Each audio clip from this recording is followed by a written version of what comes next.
seres de luz, eu me chamo Ellen Cruz e convido vocês a participarem de mais uma leitura do livro Atlântida no Reino das Trevas. Peço para vocês que, se forem possível em forma de contribuição, que vocês assistam o vídeo até o final, deixe o seu like e, se não for inscrito, se inscreva e ative o sininho para não perder nenhuma notificação dos vídeos que serão postados posteriormente. Gratidão a todos que estão presentes e que fazem parte deste trabalho. Convido vocês então para participarem de mais uma leitura do livro Atlântida no Reino das Trevas, capítulo 14, O Desequilíbrio do Vril. Nos 5 anos seguintes, pouca coisa mudou. A guerra somente agravou-se, tornando-se mais intensa a cada ano. Os Atlantes Vermelhos iniciaram pesquisas para a mutação genética e a clonagem humana, para utilização dos seres provenientes como meros androides no confronto. O plano de Atlas era posteriormente enviá-los a outros continentes, com a finalidade de escravizar os povos primitivos do planeta e montar bases de controle para explorá-los de todas as formas possíveis. Apesar da intervenção de Ártemis, ele não havia desistido desse projeto, apenas o adiaria. No final desse período, Gadeir conseguiu romper o bloqueio da energia Vril, e ela foi utilizada de forma ainda mais irresponsável pelas raças branca e vermelha, ampliando os graves danos à natureza e à população civil, fato que tornou a guerra ainda mais dramática. O que nos consolava era que sentíamos a aproximação do apocalipse, como nuvens negras do mal, as quais flutuavam na linha do horizonte e caminhavam lentamente em direção ao seu objetivo. Todos os dias acordávamos com o som das explosões distantes e dos pequenos tremores de terra, que pareciam ser somente um trovão que se faz ouvir de longe, mas eram nada mais, nada menos que o prenúncio do fim. O planeta, na região de Atlântida, começava a dar sinais de que muito em breve expulsaria o corpo estranho, que lhe sugava as energias e o feria diariamente.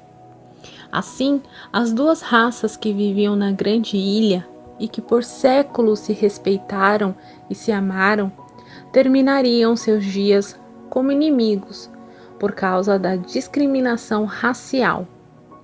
Mal este que impera até nos nossos dias, fruto do baixo nível espiritual da humanidade terrena, que passou a viver em nosso mundo a partir daquele período. Enquanto isso, os mestres e seus mais de 600 discípulos continuavam o trabalho de construção e acabamento dos 12 grandes barcos que levariam 50 passageiros cada.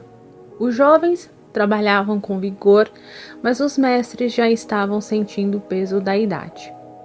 Os espíritos orientadores do planeta tinham informado que o momento de embarcar para as novas terras ocorreria quando um astro vermelho surgisse no céu.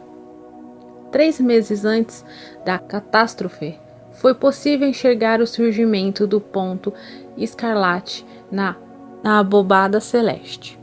O momento estava próximo, era necessário acelerar os trabalhos. Mestre Nasser caminhava com dificuldade.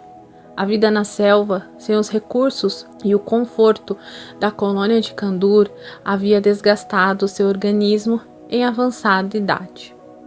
Na época da grande catástrofe, eles possuíam em torno de 120 anos. Inclusive, alguns dos antigos Atlantes que abraçaram o projeto já haviam desencarnado, em decorrência do clima hostil da vida selvagem. Muitos daqueles que se refugiaram em cavernas para não terem seus poderes com Vril, exploradores pelas facções em guerra, também já haviam sucumbido. Enquanto os jovens discípulos lutavam contra o tempo para abandonar a moribunda terra de Poseidon, as gêmeas e eu assistíamos na capital Atlante às mais terríveis manifestações da degradação humana. O comportamento bizarro e o olhar vidrado das pessoas nas ruas nos davam a impressão de que todos haviam sido infectados por um vírus desconhecido, ou então suas almas estavam possuídas por seres demoníacos. O estado mental e emocional dos atlantes começava a deteriorizar-se, algo típico em períodos de final de ciclos evolutivos no mundo. No fundo de nossas almas, lá no inconsciente, podemos sentir quando o grande juízo se aproxima, assim como está ocorrendo nos dias atuais. Aqueles que estavam sintonizados com um baixo padrão vibracional ficavam angustiados, irritadiços, externando ainda mais as mazelas de suas almas.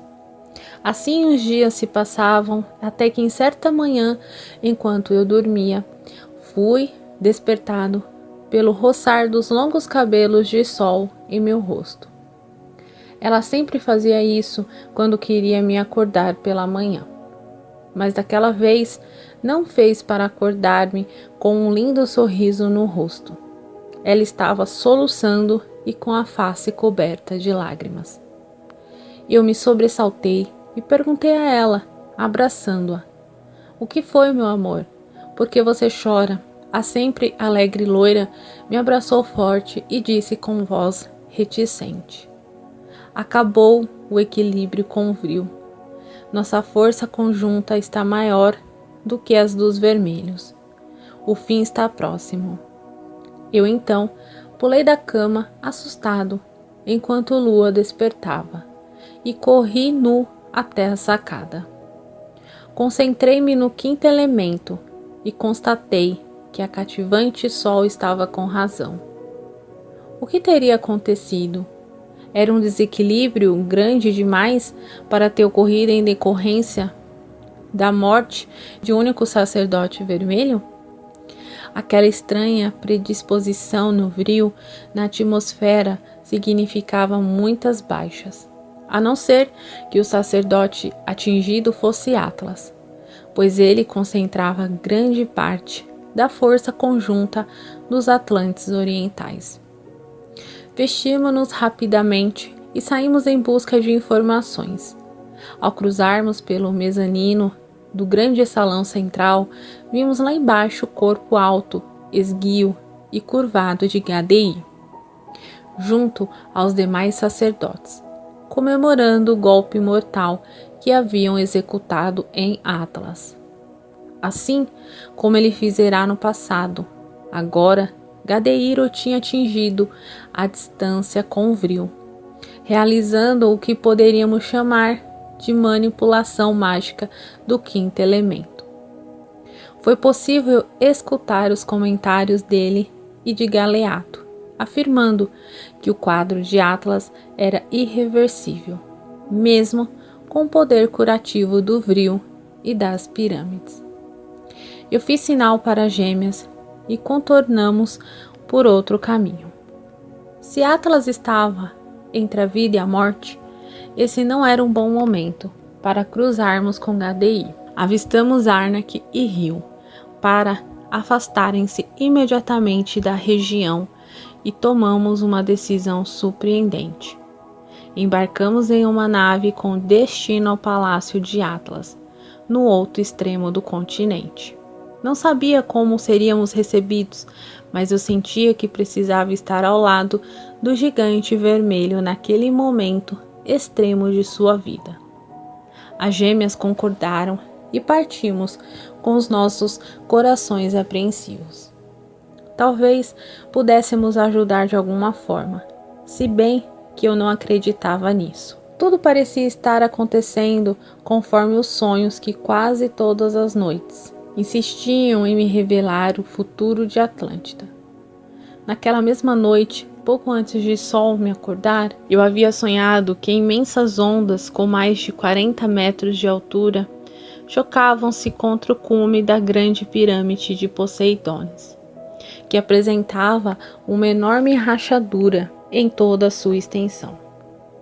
Chegamos rápido como sempre, utilizando as supersônicas naves movidas a vril. Naqueles dias, pouquíssimos sacerdotes poderiam manipulá-las com esse fim.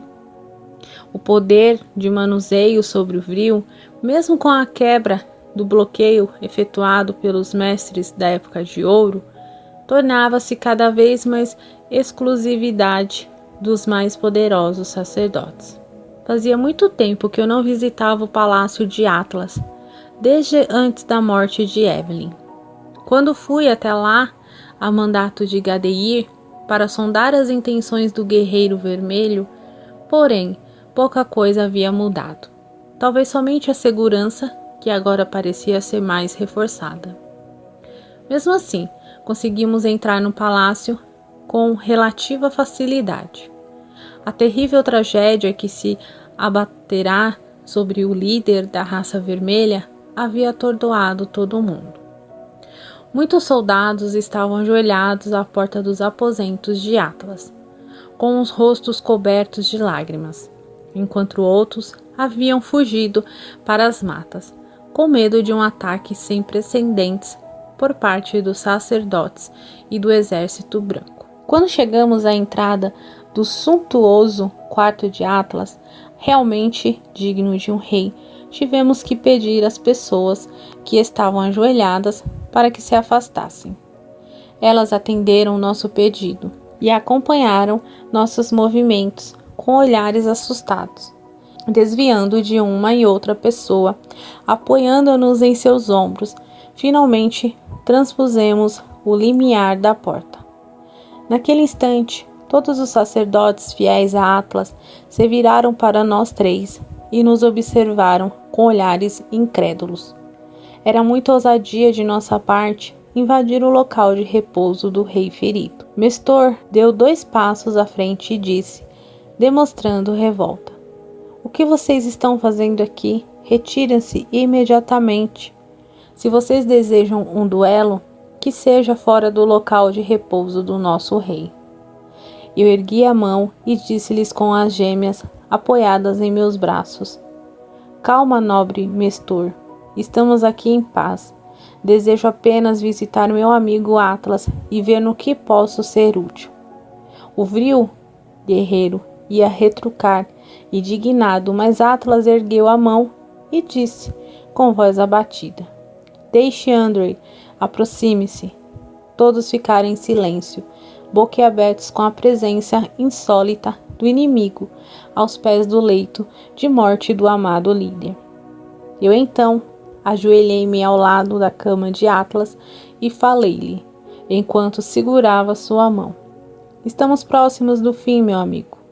E olhando para o corpo ferido do gigante guerreiro, completei: "O que aconteceu contigo é uma prova irrefutável disso."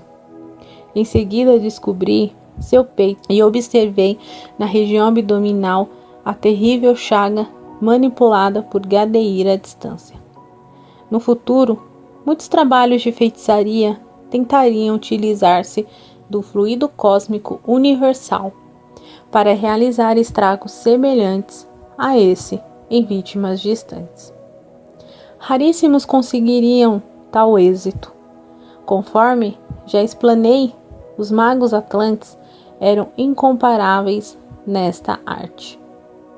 Entretanto, nos séculos seguintes, após o fim de Atlântida, a arte da magia negra foi desenvolvida no seio de vários povos, obtendo, obviamente, resultados bem inferiores, mas que causavam estragos preocupantes, ao ponto de a alta espiritualidade manter-se sempre vigilante com a ação dos magos negros que se utilizavam de médiuns para esse fim. As próprias práticas de voodoo são tentativas de utilizar técnicas semelhantes a essa que vitimou Atlas. Ele tentou apertar firme minha mão e falou em tom irônico: aquele magricelo horrendo tornou-se melhor que eu nisso, não é mesmo, Andrew? E acho que também estou velho e fraco. Não consigo manter-me invulnerável ao ódio desse monstro como antigamente. Já faz semanas que minha saúde anda debilitada. Meu sistema imunológico anda fraco. Talvez seja esse o motivo de seu êxito desta vez. Tornando a expressão do rosto severo, falou-me com voz firme e preocupada. Mas esqueça isso. Não há mais volta. Meus dias estão contados. Assim que eu morrer, Gadeir destruirá todo o meu povo. Depois, ele olhou firme em meus olhos e prosseguiu, tentando conter a dor que lhe corroía por dentro. Você me prometeu que isso não aconteceria, que Gadeir não seria o soberano máximo da grande ilha.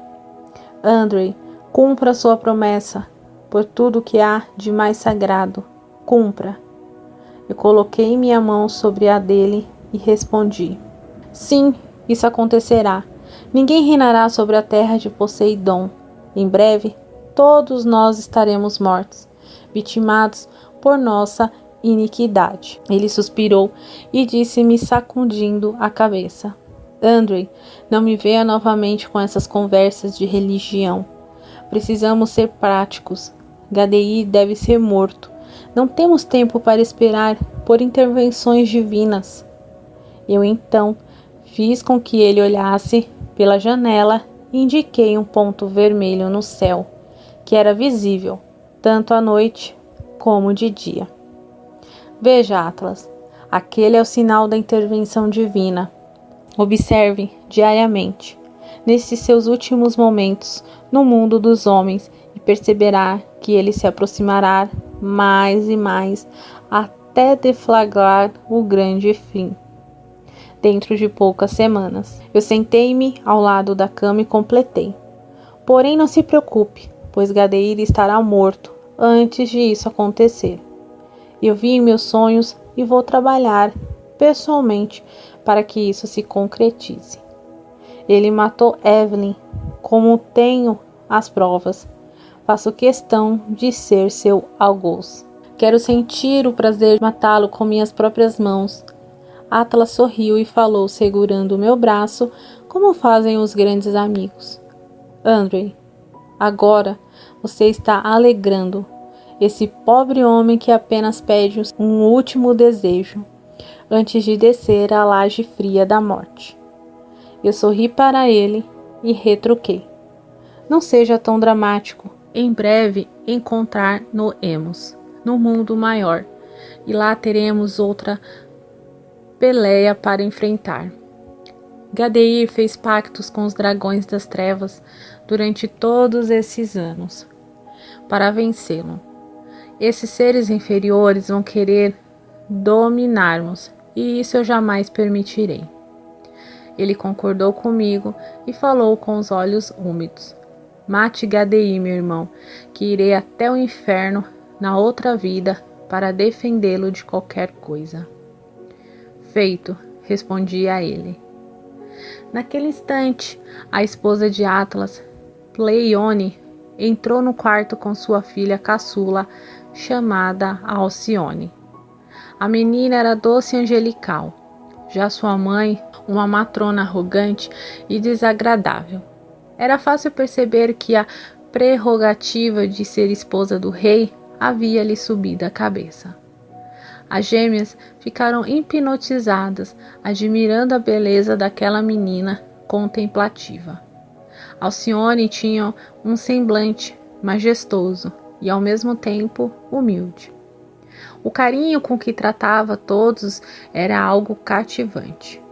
Apenas 5 minutos em sua presença era suficiente para perceber a elevação de seu caráter.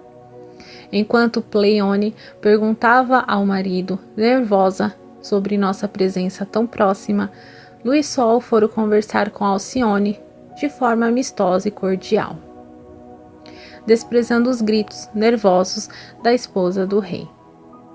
Entendi a preocupação de Pleione e não me ofendi.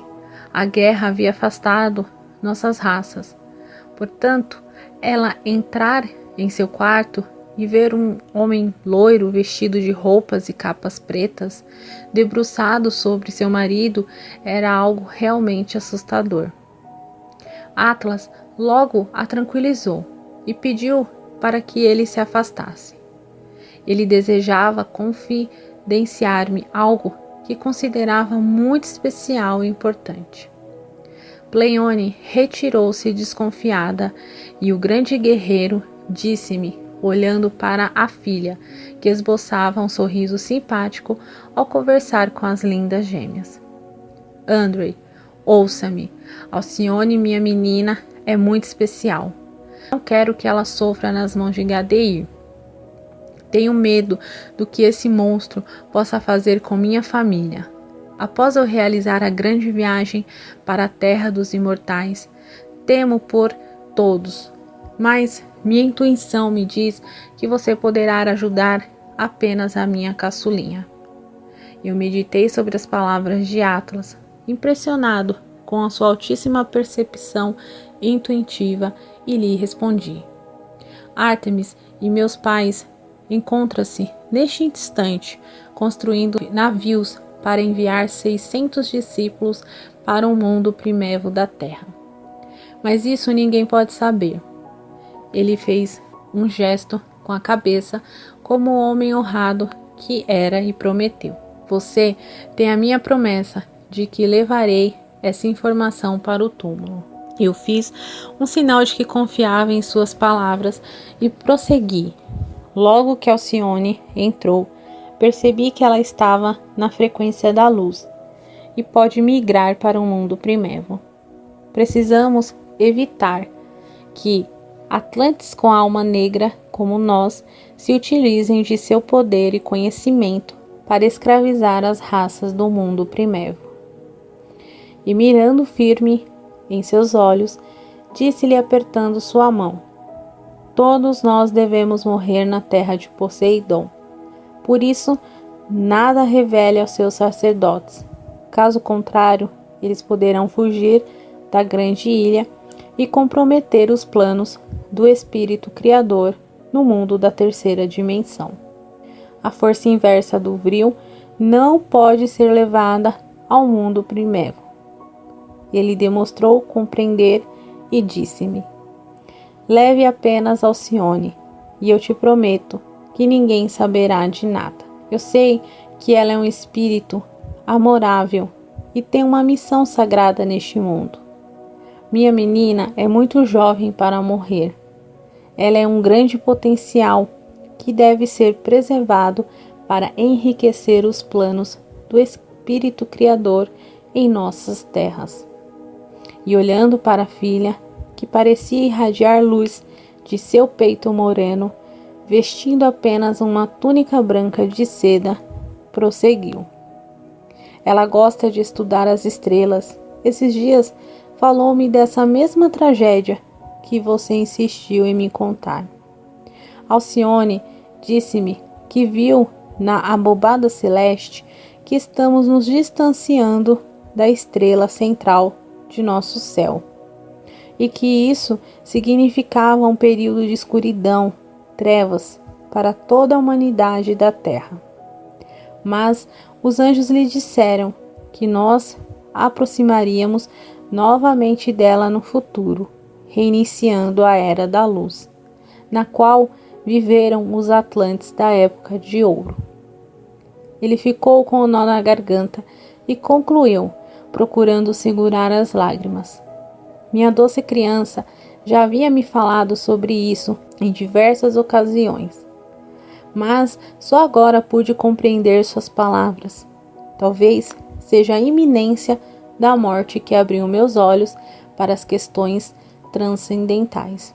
Atlas silenciou e eu lhe disse com segurança: Ártemis aceitará Alcione, eu tenho certeza. Porém, temos pouco tempo. Eu devo levá-la imediatamente, porque os barcos já devem estar partindo. Atlas sorriu e se sentou na cama com imensa dificuldade, dizendo a todos, inclusive a sua esposa: amigos, a visita de Andrew tem um significado muito importante que seria impossível de lhe explicar neste momento. Ele vem em nome do Espírito Criador, aquele que esquecemos em meio a esta batalha insana. Ele respirou com dificuldade e voltou a falar. Andrew, me prestará 2 favores. O primeiro será destruir Gadeir, evitando que este monstro elimine nosso povo após minha morte. E o segundo será levar minha filha Alcione para uma missão muito especial. Ordeno que lhes permitam salvo-conduto, carregando o meu mais precioso tesouro. Mal Atlas terminou essas palavras, houve uma celeuma geral. Alcione era muito querida por todos. Pleione e os sacerdotes protestaram, enquanto a delicada menina mantinha-se abraçada às gêmeas. Apesar das roupas negras de sol e lua, elas juntas pareciam 3 anjos iluminados. Depois de muitos protestos, quando o ambiente se acalmou, ela mesma tomou a palavra para si e disse-nos: minha mãe e fiéis servidores de meu pai, agradeço a intervenção de todos, mas não é necessária. Em minhas orações já havia recebido a informação de que deveria seguir com os guardiões negros, que foram designados para a tarefa de me conduzirem ao mundo primitivo da Terra, onde devo realizar uma sagrada missão, que segundo os imortais não pode ser revelada.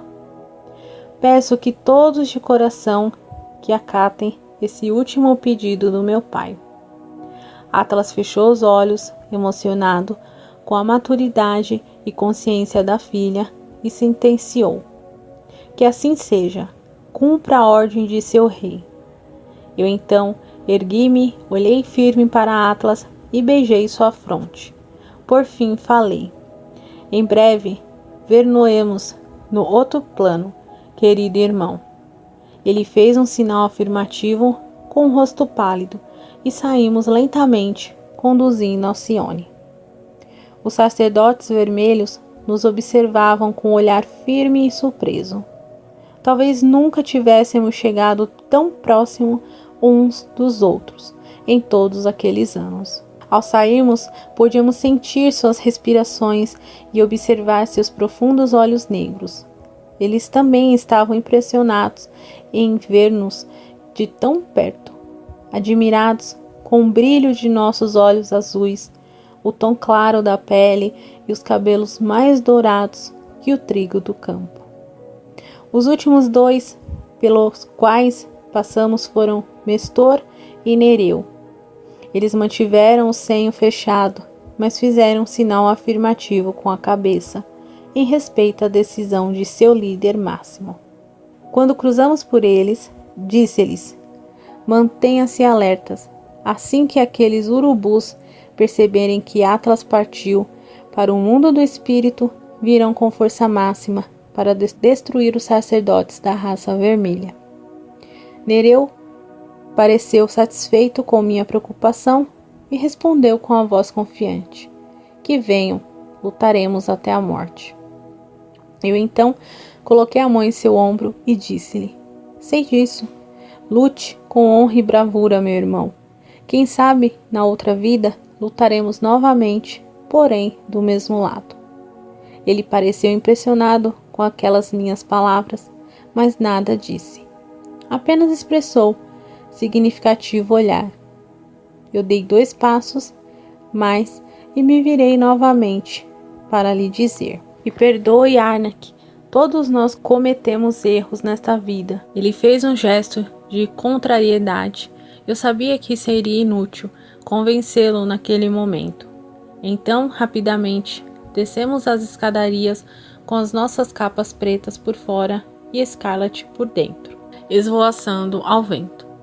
E realmente lutamos juntos, tanto na época da unificação do Egito, ao lado de Menes, como depois no reinado de Akenaton, quando eu era Ramadés. e ele, o general Orenheb. 100 anos depois, o fato se repetiu ao lado de Moisés, quando vivemos as personalidades de Natanael e Josué. Enquanto Alcione se despedia de uma menina que parecia lhe ser muito próxima, preparamos-nos para a decolagem. Ela entrou na nave e a jovem ficou nos observando com os olhos úmidos.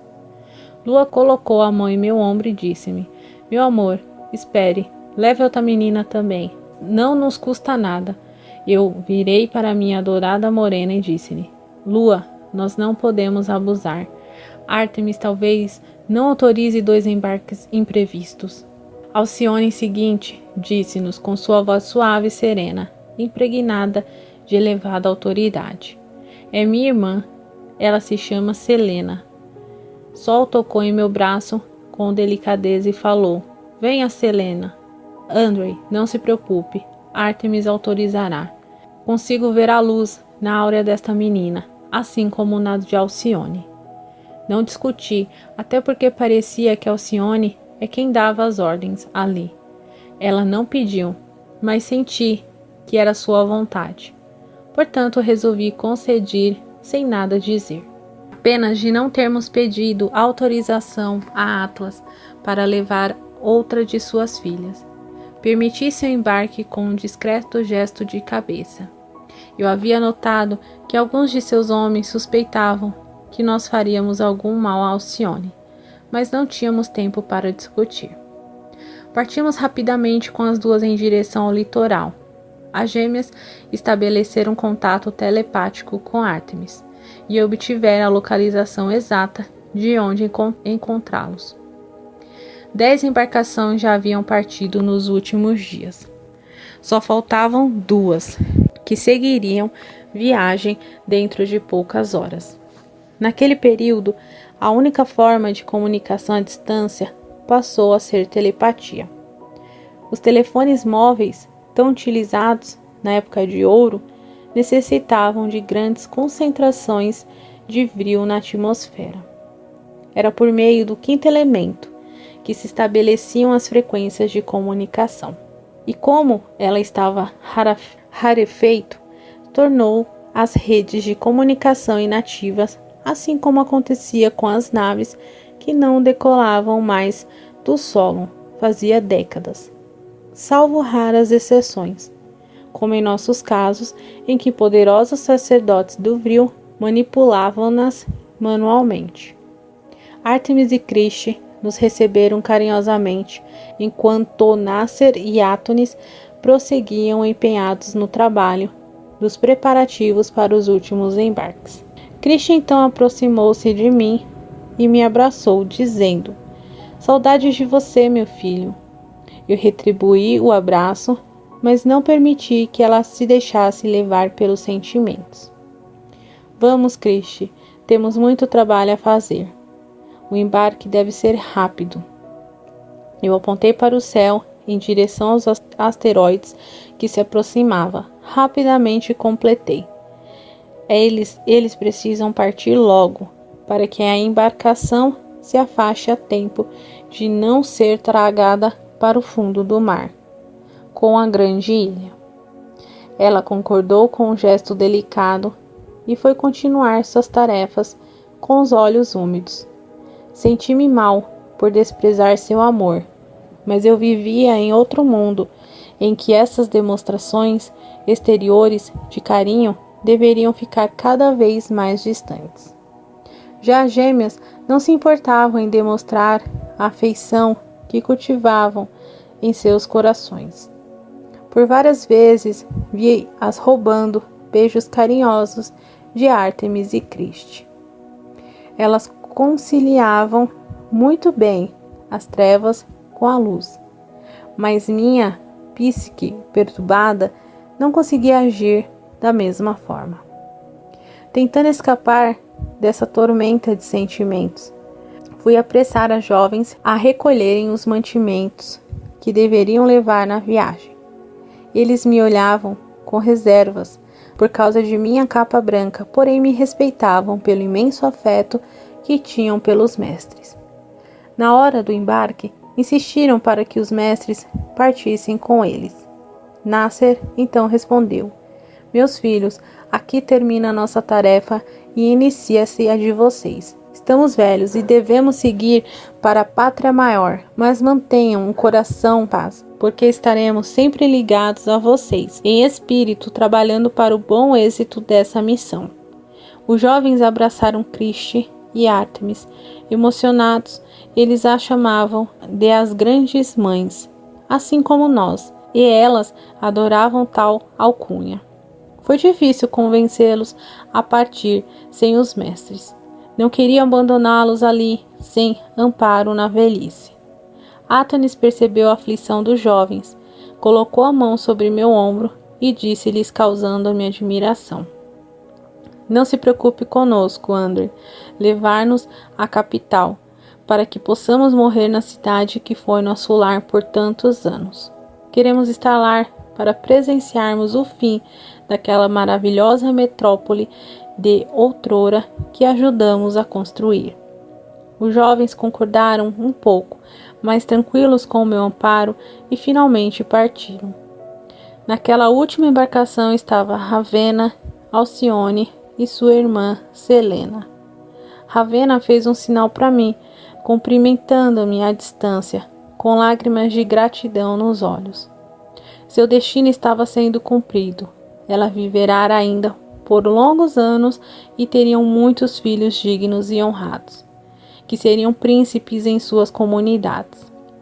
Alcione tornar-se-ia uma das primeiras grandes sacerdotisas do Novo Mundo.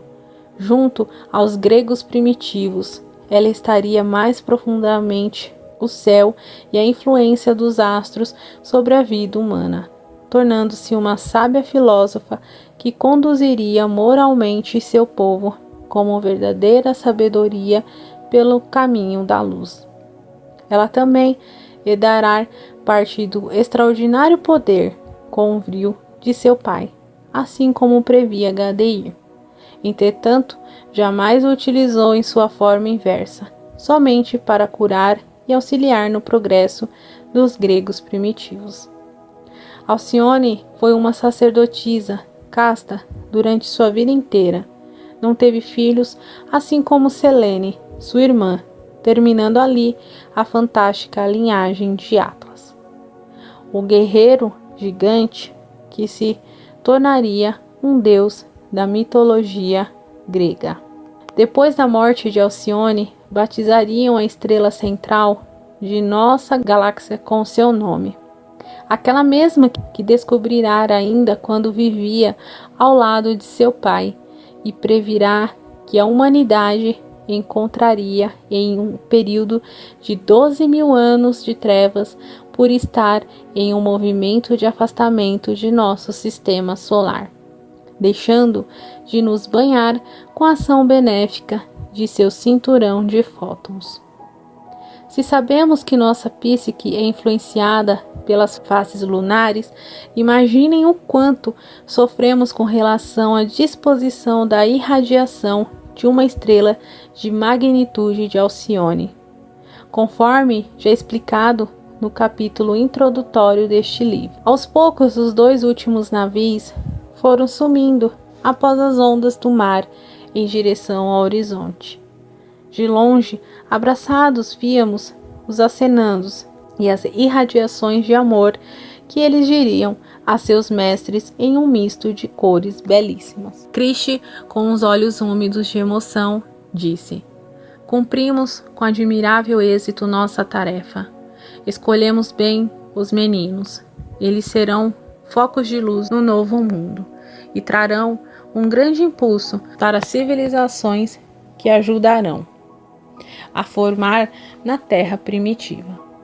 Aquele grupo de jovens honrados que foram divididos em 12 embarcações navegariam por semanas até encontrar praias distantes conforme a vontade dos ventos e o sopro de Deus.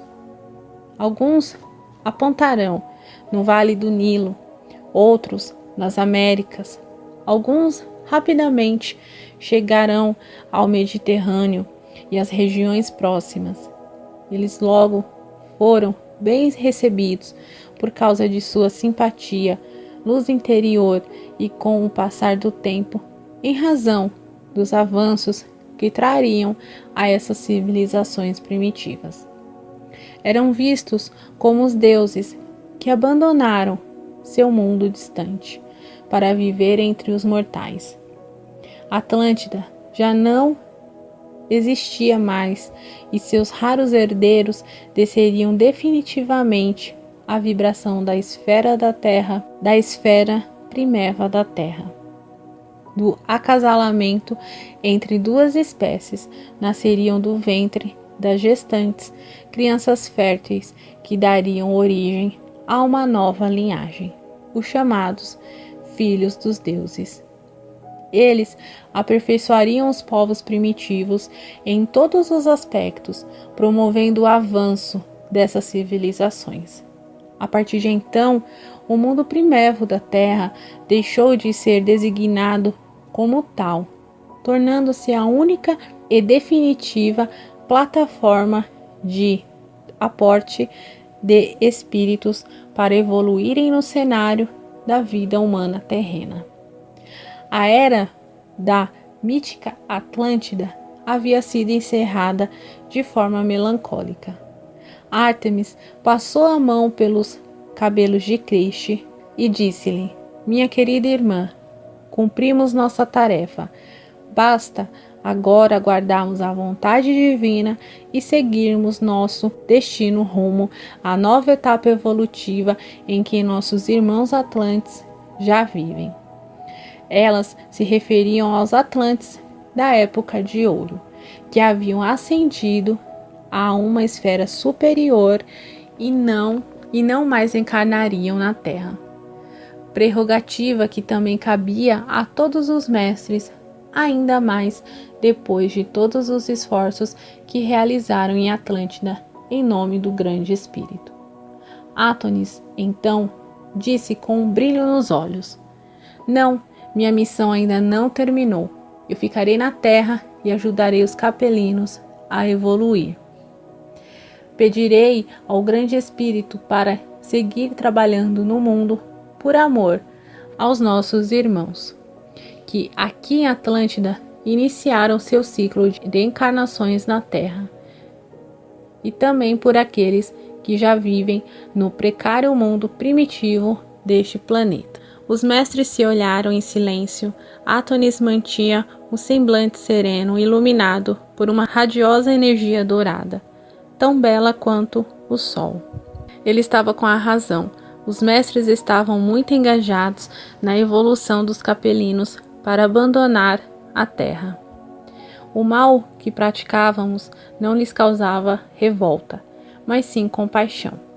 Apenas desejavam nos libertar das práticas anticrísticas que são filhas diretas da ignorância espiritual.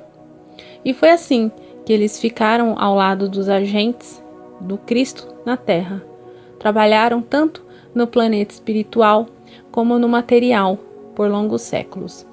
Retornaram juntos ao mundo físico em várias ocasiões, até que durante a 18ª dinastia egípcia desceram para preparar o povo da terra de Quemi para a chegada do Messias, o Grande Espírito.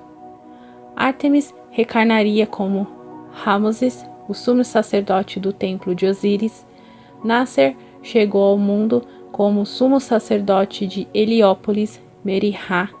Cristi reencarnou como a rainha Nefertiti e Átonis chegou ao mundo como Akenaton, o faraó do Deus único, conforme narrado no livro Akenaton, a revolução espiritual do Antigo Egito e suas sequências.